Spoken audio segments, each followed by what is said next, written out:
is Emily Channel Justice, the director of the Temerty Contemporary Ukraine program at the Harvard Ukrainian Research Institute. This is Teacup Briefs, where I discuss the main takeaways of an event or publication related to the war in Ukraine. Today, I'd like to talk about an event that was hosted by the Center for Austrian Studies at the University of Minnesota. This panel was entitled The War in Ukraine and the Refugee Crisis, History and Present. It featured 4 speakers, John-Paul Hymka, Oksana Shevel, Rafi Rachitsky, and Elizabeth Dunn. These panelists did a fantastic job of bringing the past and the present together, but there was one particular point that really stood out to me, which was the question of when did this war actually begin? Elizabeth Dunn has said more than once that the war actually began, or Russia's war actually began in 2008. And she looks at it this way because that was the year that Russia invaded Georgia. John-Paul Hymka added, however, in a very interesting framing of the problem, that 2008 isn't just the invasion of Georgia, it's also when the United States recognized the independence of Kosovo.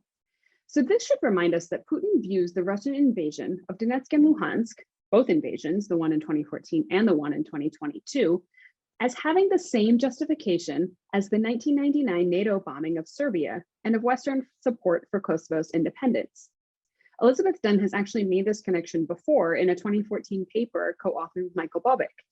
Using the language of responsibility to protect, the United States and allies intervened in the Balkans and supported Kosovo's declaration of independence.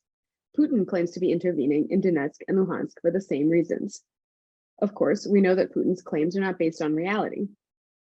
Ukrainians were not committing genocide against the people in those occupied territories, as Putin has claimed. The 2022 invasion was absolutely unprovoked, and indeed it has made the conditions of people living in the Donbass now dramatically worse than when it began.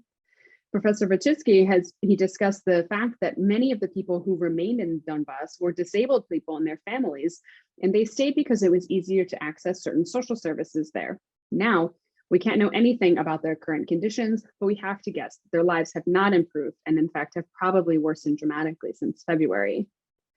Oksana Shevel left us with a takeaway about how Russia's invasion has made Ukraine more anti-Russian than ever before.